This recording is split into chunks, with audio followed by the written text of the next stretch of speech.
Hi, what's up YouTube? In today's video, I'm going to be installing a door stopper that actually has a soft catch to it. So I'm going to be replacing this one right over here because this door stopper actually does a good job of stopping the door, but it doesn't prevent the door from opening up by itself. So that's a problem I'm having in this particular room. So this is it right here. If you want to check out this awesome product, I'll leave the link down in the description below for you. And it also helps support the channel, so check out this awesome product. This actually has a kind of a nickel stainless steel finish to it. And again, it's two parts. You have the part that actually catches it, and it also has a spring as well. And then the ball part for the actual stopper that has this kind of a hydraulic soft catch feature to it.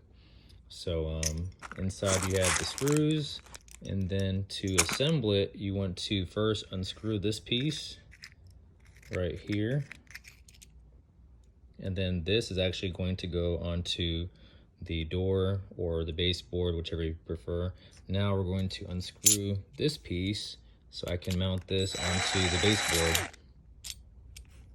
So here we are. So that's what that looks like.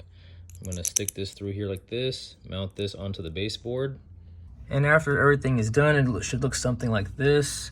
And whenever I close the door, it should stay closed, hopefully, instead of always trying to open up by itself, as you can see here.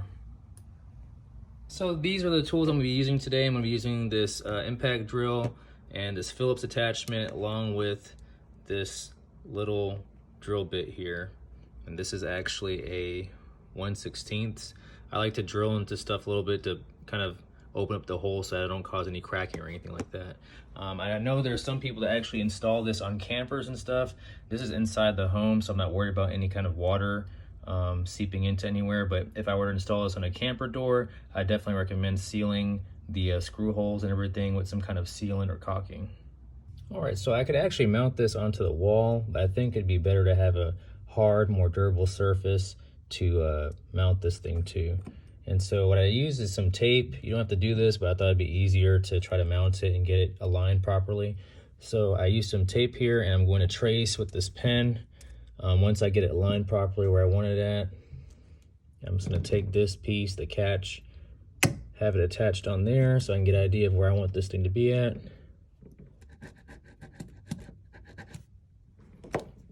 All right, so that gives me a decent tracing of where this thing's actually gonna go. So here's what we've got. So we've got the circle for that, and the circle for that.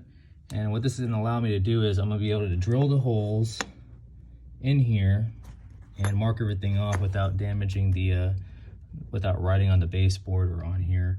And once I have the holes drilled, then I can go ahead and remove the tape. All right, so I have my holes all marked off with the pen. As you can see there, that goes there. And then this goes here, just like that.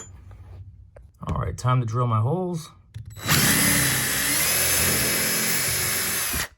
So I've got those 3 holes there. I already drilled these 2 holes here. I can now go ahead and remove the tape off.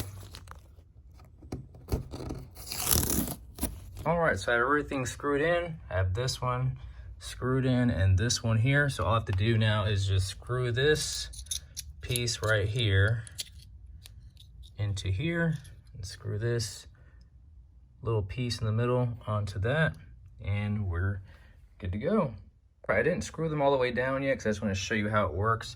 So when you want to tighten it down, you just turn it clockwise until it's nice and flush and tight. So that's really good right there. And again, this piece has a little spring action as well.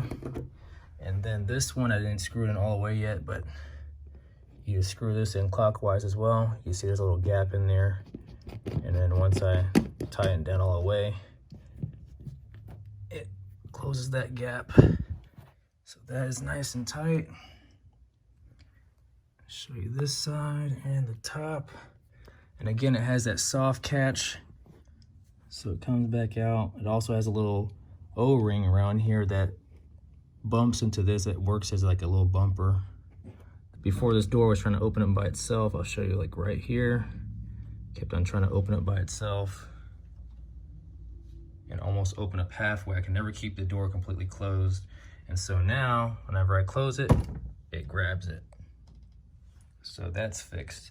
And also with the soft catch, if you want to slam it, you saw how it went in, came back out. Does a good job of not letting the door slam. So this is what we have going on here now. And this is what was there before.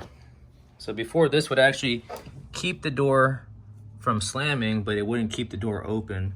So with this thing, like I said before, when the door was like kind of opened up like this, I'll stand back here and show you, the door would actually open up by itself, and I couldn't ever keep this door open for nothing.